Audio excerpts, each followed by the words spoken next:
దేవుని పరిశుద్ధ నామమునకు మహిమ కలుగును గాక. ఈ సమయమందు మనం వాక్యం ధ్యానించుకుందాం. పరిశుద్ధ గ్రంథం నుండి 78వ కీర్తన 23, 24, 25 వచనాలు చదువుకుందాము. 78వ కీర్తన. అయినను ఆయన పైనున్న ఆకాశములకు ఆజ్ఞాపించెను, అంతరిక్ష ద్వారములను తెరిచెను. ఆహారమునకై ఆయన వారి మీద మన్నాను కురిపించెను, ఆకాశ ధాన్యము వారికి అనుగ్రహించెను. దేవదూతల ఆహారము నరులు భుజించిరి, భోజన పదార్థములను ఆయన వారికి సమృద్ధిగా పంపెను. ఈరోజు మనము ధ్యానించుకోబోతున్న అంశము అంతరిక్ష ద్వారములు. అంతరిక్ష ద్వారము అనగా మనం చూసినట్లయితే ఆహారమునకై ఆయన వారి మీద మన్నాను కురిపించెను. ఆహారమునకై ఆహారము ఆకలిగొనిన సమయములో ఇశ్రాయేలు ప్రజలు మరి సనుగుట గునుగుట ఇవన్నీ కూడా చూచి మోషే గారు దేవుణ్ణి వేడుకున్నప్పుడు ఆకాశ ద్వారములు తెరచెను. మనం ఇక్కడ చూస్తే అంతరిక్ష ద్వారములను తెరచెను అని చక్కగా బైబిల్లో వ్రాయబడి ఉన్నది. అయినను ఆయన పైనున్న ఆకాశములకు ఆజ్ఞాపించెను. దేవుడు సర్వ సృష్టికర్త, ఆయన సమస్తానికి ఆజ్ఞాపించగల దేవుడు. ఎందుకంటే సృజించింది తనే, సమస్తము ఏలుతున్నది కూడా మన తండ్రి అయిన దేవుడు. కనుక ఆకలిగొని తన బిడ్డలు అలమటిస్తున్న సమయంలో దేవుణ్ణి అడుగుతారా, ఏం చేస్తారా అని చూస్తున్న సమయంలో మరి ఆ ఇశ్రాయేలు ప్రజలు అరణ్య యాత్రలో ఉంటున్న సమయంలో మోషే మీద సనుక్కున్నారు. దేవుణ్ణి అడగొచ్చు, దేవా మాకు ఇది దయచేయి తండ్రి అని ఆయనను అడిగే హక్కు మనకుంది. కానీ వీరు నాయకుడి పైన సనుక్కున్నప్పుడు నాయకుడు మరి దేవునికి మొరపెట్టుకున్నాడు. దేవునికి మొరపెట్టుకున్నప్పుడు దేవుడు ఆజ్ఞాపిస్తున్నాడు. దేనికి ఆజ్ఞాపిస్తున్నాడు అంటే అంతమంది ప్రజలకు అరణ్యంలో ప్రయాణం అవుతున్నటువంటి బిడ్డలకు ఆహారం ఎలా సమకూర్చాలని మరి మోషే మానవ మాత్రుడు కాబట్టి ఆయనలో భయాందోళనలు రగిలి దేవుని చెంత మొరపెట్టుకున్నప్పుడు దేవుడు ఏం చేస్తున్నాడంటే ఆయన పైనున్న ఆకాశములకు ఆజ్ఞాపించాను. దేవుడు ఆకాశములకు, భూమికి, సర్వ సృష్టికి, నీకు నాకు ఆజ్ఞాపించే దేవుడు. ఆ మాటని సృష్టి అంతయు దేవుని ఆజ్ఞకు లోబడుతున్నవి. మానవులమైన మనము లోబడుతున్నామా? మనం ఒకసారి గ్రహించుకోవాలి. కానీ ఇక్కడ దేవుడైతే ఆయన పైనున్న ఆకాశములకు ఆజ్ఞాపించెను, అంతరిక్ష ద్వారములను తెరిచెను, ఆకాశ ద్వారములను తెరిచెను. మనం ఆకలిగొని ఉన్నప్పుడు ఎలాంటి సమస్యనైనా దేవుని పాదాల చెంత పెడితే సమస్తానికి ఆజ్ఞాపించి అందించే దేవుడని ఇక్కడ గ్రహించాలి. అంతరిక్ష ద్వారములను తెరిచెను. దేవుడు ఒక్క మాట ఆజ్ఞాపించి అంతరిక్ష ద్వారములు తెరిచి ఆకలిని తీర్చగల సమర్థుడు. కనుక మనం అడిగే విధానాన్ని బట్టి దేవుడు అందించగలడు. మనం సనుక్కొని గునుక్కొని అపనమ్మకం చేత ఉన్నప్పుడు మనం పొందుకునేది కూడా అలాగే పొందుకుంటాం. అయితే మరి మోషే అయితే దేవుడి దగ్గర ఎప్పుడైతే వేడుకున్నాడో వెంటనే దేవుడు ఆకాశానికి ఆజ్ఞాపించాడట, అంతరిక్ష ద్వారములు తెరిచాడు. దేని కొరకు తెరిచాడు అని మనం చూస్తే కిందనే మనం చూడొచ్చు, దేవదూతల ఆహారము నరులు భుజించిరి.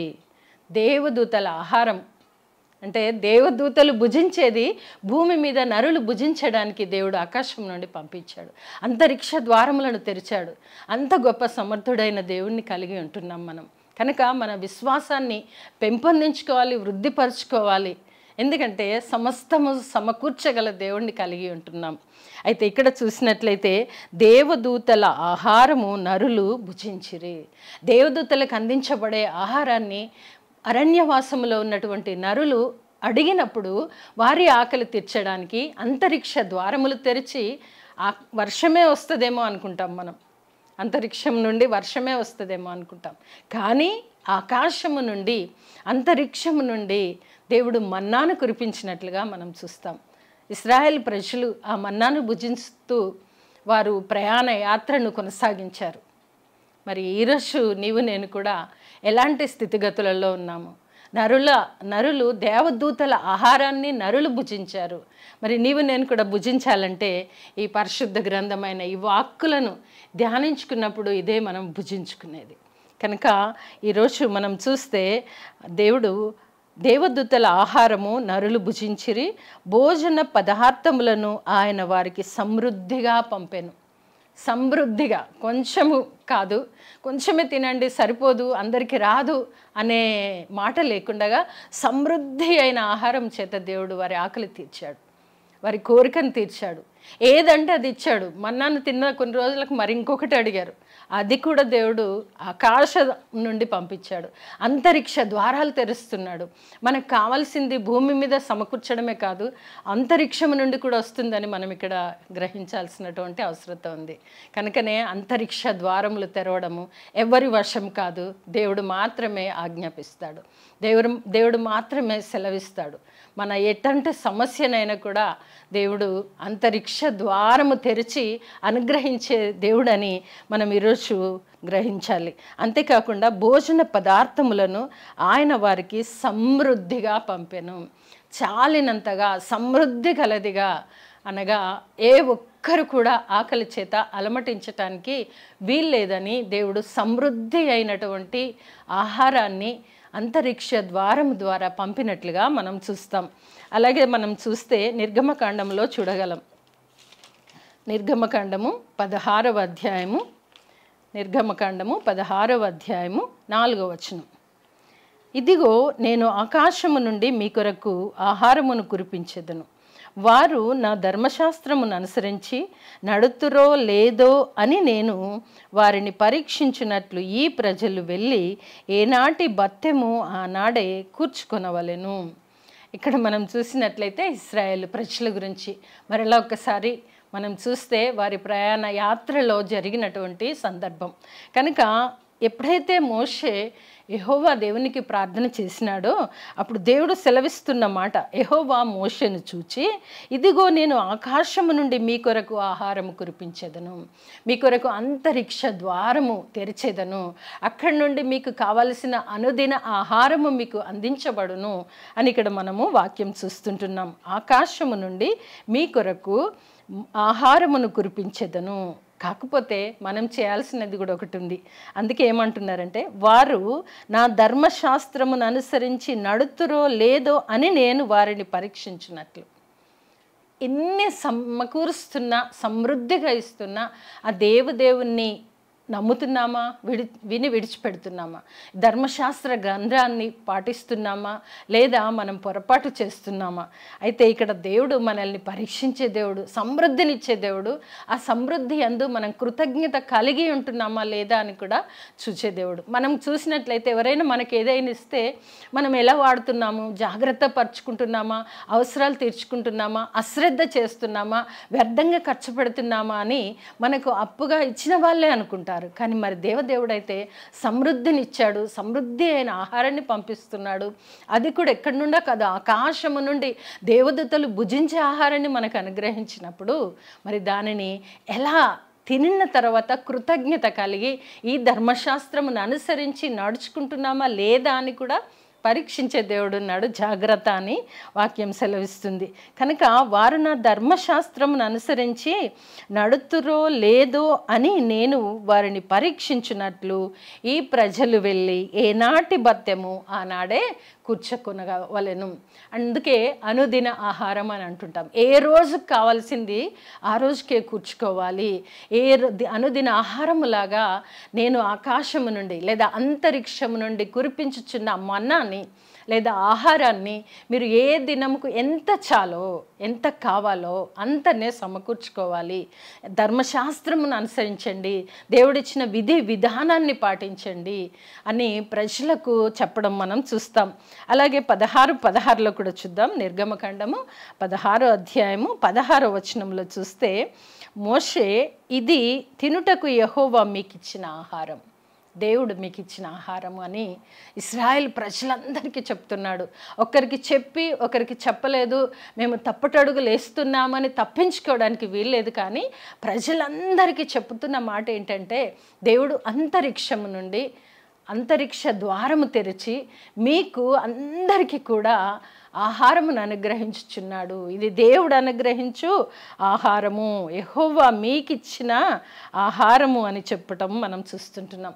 కనుక నీవు నేను ఎలా ఉండాలి అని అంటే, దేవుడు మనకిచ్చిన మన చేతిలో పెట్టిన సజీవ వాక్కులను ధ్యానిస్తూ వాక్యానుసారమైన జీవితం జీవిస్తూ దేవుడు మనకి సమస్తము సమకూర్చగలడు, అంతేకాదు సమృద్ధిగా ఇవ్వగలడు అని మనము వాక్యము ధ్యానిస్తున్నాము. అనుదినము పఠిస్తూ ధ్యానిస్తూ దానిని అన్వయించుకోలేకపోయినట్లయితే మన జీవితాలు వ్యర్థం. అందుకే సృష్టికర్త అయిన దేవుడు ఆకాశమునకు ఆజ్ఞాపించి ఆకలిని తీర్చాడు.